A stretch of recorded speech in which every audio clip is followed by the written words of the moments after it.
আমাদের প্রধান সমস্যা যে এই দেশে গণতান্ত্রিক চর্চাই হয়নি, যে গণতান্ত্রিক একটা ব্যবস্থায় যাওয়ার জন্য নির্বাচন হচ্ছে প্রধান ফটক। সংস্কার পক্ষে আমরা প্রথম থেকে সংস্কার ব্যাপারটা আমরা অত্যন্ত আন্তরিক। আপনাদের অনেকেরই জানা থাকা উচিত যারা রাজনীতির সঙ্গে জড়িত আছেন যে 2016 সালে আমাদের দলের চেয়ারপারসন দেশনেত্রী বেগম খালেদা জিয়া তিনি ভিশন 2030 একটা আমরা একটা ডকুমেন্ট বের করেছিলাম, যেখানে রাজনৈতিক সংস্কারের কথা খুব পরিষ্কার করে উল্লেখ করা ছিল এবং যে বিষয়গুলো আমরা পরিবর্তন আনতে চাই সেই বিষয়গুলোর কথা আমরা উল্লেখ করেছিলাম। সেখানেই আজকে যে বিষয়গুলো একদম সামনে চলে এসছে যে আপনার প্রধানমন্ত্রী এবং প্রেসিডেন্টের যে ক্ষমতা তার ভারসাম্য রক্ষা করা, এক ব্যক্তি যেন দুইবার আসতে না পারেন প্রধানমন্ত্রী হিসেবে সে বিষয়টাকে নিশ্চিত করা, এবং একই সঙ্গে আপনার যে দুই কক্ষ বিশিষ্ট পার্লামেন্ট এটা কিন্তু তখনই অর্থাৎ 2016 সালেই আমরা কিন্তু এই বক্তব্যটা নিয়ে এসেছিলাম।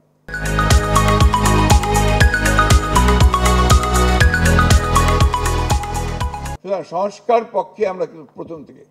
দুর্ভাগ্য আমাদের এখন কিছু কিছু বক্তব্য আসছে যে বিএনপি সংস্কার চায় না, নির্বাচন চায়। এই কথাটা সঠিক নয়। আমরা বারবার করে বলছি যে আমরা প্রয়োজনীয় সংস্কারটাকে শেষ করা, অর্থাৎ ন্যূনতম যে সংস্কার প্রয়োজন একটা নির্বাচন করার জন্য, গ্রহণযোগ্য নির্বাচন করার জন্য, সেই সংস্কারটুকু করে আমরা নির্বাচনে যেতে চাই। আমরা নির্বাচনের কথা বলছি কেন? একথা ডক্টর রিয়াজ বলেছেন, সবাই বলছেন, আর এটা বাস্তব যে গণতান্ত্রিক একটা ব্যবস্থায় যাওয়ার জন্য নির্বাচন হচ্ছে প্রধান ফটক, প্রধান দরজা, গেটওয়ে টু ডেমোক্রেসি। আমার কাছে মনে হয় যে আমাদের প্রধান সমস্যাটা কোথায়?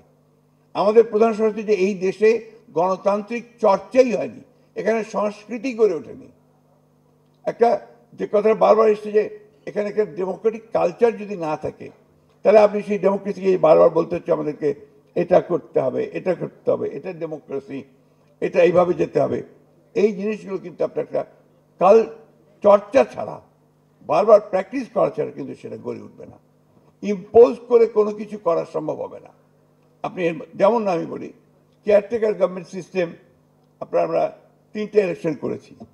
এই 3টে ইলেকশন প্রত্যেকটি ইলেকশন কিন্তু একটা চালটা ভালো হয়েছে এবং গ্রহণযোগ্য হয়েছে, অর্থাৎ কেয়ারটেকার সিস্টেম আপনার মানুষ গ্রহণ করেছে এবং তারা সেটাকে অত্যন্ত জরুরি মনে করেছে, এটা মানুষের কাছে।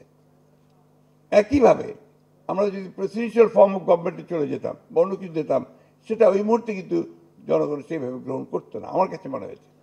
আমি আপনার তাত্ত্বিক নই, আমি কোনো আপনার রাজনীতি কোনো বিশেষজ্ঞ নই, আমি একেবারে মাঠকর্মী একজন। আমি পৌরসভার চেয়ারম্যান থেকে আমার রাজনৈতিক জীবন শুরু করেছি, অর্থাৎ একেবারে তৃণমূল পর্যায়ের মানুষগুলোর সঙ্গে আমি কাজ করে করে আমি এই পর্যায়ে এসেছি।